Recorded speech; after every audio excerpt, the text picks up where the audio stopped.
네, AI 에이전트. 요즘 진짜 많이 들리는 말이죠. 이게 그냥 단순한 앱이나 도구를 넘어서 이제는 뭐랄까, 당신을 위한 개인 비서? 또 업무 파트너. 약간 이렇게 진화하고 있는 것 같아요. 그래서 이번 딥다이브에서는 당신이 공유해 주신 여러 자료들을 좀 보면서요.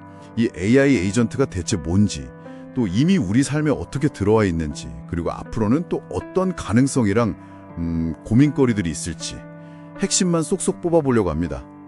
뭐 복잡한 기술 얘기보다는요. 딱 듣고 아하 하실 수 있게끔. 네, 바로 시작해볼까요? 네, 좋습니다. AI 에이전트라고 하면요. 어떤 특정 목표가 있을 때 그걸 이루기 위해서 스스로 이제 상황을 좀 파악하고 판단하고 또 행동까지 하는 그런 지능형 소프트웨어다. 이렇게 볼 수 있어요. 스스로요? 네, 핵심 특징이 몇 가지 있는데요. 첫째는 자율성, 그러니까 스스로 결정을 내리는 거고요.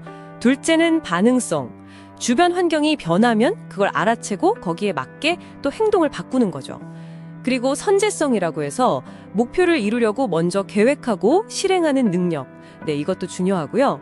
때로는 다른 에이전트나 뭐 사람하고 소통하는 사회성이라는 것도 갖춥니다. 특히 요즘 챗 GPT 같은 대규모 언어 모델, LLM이라고 하죠. 네네. 이것 때문에 훨씬 더 유능해졌어요. 아, 단순히 시키는 것만 하는 게 아니라 정말 스스로 생각하고 행동하는 그런 주체로 바뀌고 있다는 거네요. 예전 프로그램들이랑은 좀 다른 느낌인데요. 맞습니다. 네. 그러면 이런 능력들이 벌써 우리 주변에서 쓰이고 있다는 건가요? 그럼요. 가장 쉽게 보시는 게 아마 스마트폰에 있는 음성 비서 다들 쓰시잖아요. 아, 그렇죠. 뭐 실이나 빅스비 같은 거. 네. 예를 들어서 오늘 날씨 어때? 물어보고 바로 그럼 내일은 이렇게만 해도 알아듣잖아요. 네, 맞아요. 이게 바로 대화의 맥락을 이해하는 건데 이런 능력들이 점점 더 좋아지고 있는 거죠. 또 스마트홈 기기들 있잖아요. 이게 당신이 어떻게 생활하는지를 좀 파악해서 뭐 난방이나 조명을 알아서 조절해 주기도 하고요. 아, 네네. 알아서 켜주고 꺼주고. 그렇죠. 그리고 넷플릭스나 유튜브 같은 데서 당신 취향에 맞는 컨텐츠 이렇게 추천해 주는 거 이것도 다 AI 에이전트가 당신이 뭘 좋아하는지 학습해서 해주는 겁니다. 결과적으로는 시간을 아껴주고 만족도도 높여주고요. 아, 그리고 웨어러블 기기랑 같이 써서 건강 상태 보고 맞춤 조언 주는 것도 비슷한 원리죠. 아, 그러네요. 진짜 그냥 데이터만 쭉 보여주는 게 아니라 그걸 가지고 뭔가 의미 있는 정보를 주는 거군요. 일상에서 이렇게 편리해지는 건 알겠는데 이게 그럼 업무 환경으로 넘어가면 좀 어떤 모습일까요? 디지털 동료라고 하셨던 것 같은데. 네, 맞아요.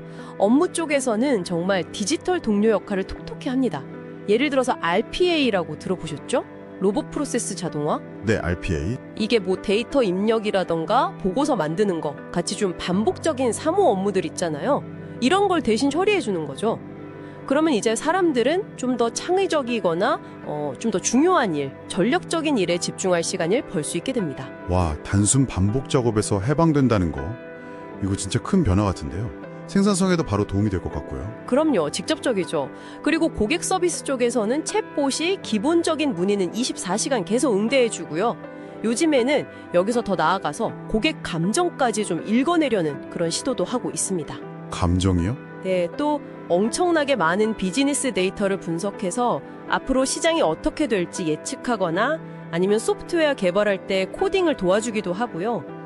개인별로 학습 속도나 수준이 다 다른데 거기에 맞춰서 교육 콘텐츠를 딱딱 제공하는 그런 맞춤형 학습 시스템, 여기에도 활용이 됩니다. 이야, 정말 쓰임새가 엄청 다양하네요. 그러면 앞으로는 또 어떤 가능성을 좀 기대해 볼 수 있을까요? 더 발전할 것 같은데. 네, 잠재력은 정말 무궁무진하다고 봅니다. 일단 지금은 주로 글이나 말로 소통하는데 앞으로는 이미지나 영상까지 다 이해하고 소통하는 그런 멀티모달 능력이 훨씬 더 강해질 거고요. 그리고 인간의 감정을 좀 더 깊이 이해하고 공감하는 능력, 그런 감성 지능을 갖춘 에이전트도 계속 연구 중입니다. 어쩌면 글쎄요, 신약 개발이나 작곡 같은 아주 창의적인 영역에서도 중요한 역할을 할 날이 올지도 모르죠. 로봇 기술하고 합쳐지면 이제 공장이나 물류창고, 심지어는 뭐 수술실 같은 데서 실제 물리적인 작업을 수행하는 것도 가능해질 거고요. 와, 상상만 해도 정말 흥미로운데요. 근데 이렇게 기술이 막 발전하는 만큼 우리가 좀 신중하게 생각해봐야 할 문제들도 분명히 있겠죠. 물론입니다. 여러 도전 과제들이 따라오죠. 예를 들면 AI를 학습시킬 때 사용한 데이터 자체가 좀 편향되어 있다면 그 결과도 당연히 편향될 수 있다는 문제가 있고요. 아, 데이터 편향성 문제. 네, 그리고 AI가 왜 그런 결정을 내렸는지 그 과정을 이해하기 어려울 때가 많거든요. 이걸 블랙박스 문제라고 하는데 그래서 설명을 요구하는 거죠. 설명 가능한 AI, XAI의 필요성이 커지고 있습니다. 또 개인정보 보호나 보안 문제도 당연히 중요하고요. 기술적인 고민거리들이죠. 더 나아가서 이런 자동화 때문에 일자리가 변할 텐데 이걸 사회적으로 어떻게 대비할 거냐 이런 논의도 정말 중요합니다.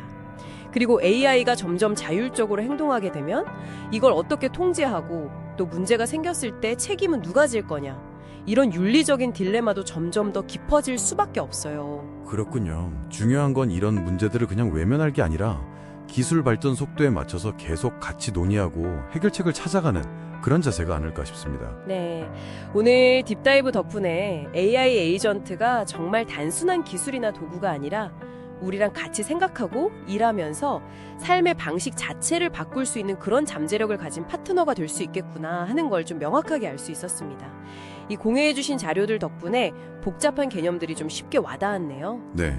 핵심은 AI가 사람을 그냥 대체하는 게 아니라 오히려 인간의 지능이나 능력을 보완해주고 더 확장시켜주는 그런 공진화 관계를 만들어갈 수 있다는 점인 것 같아요.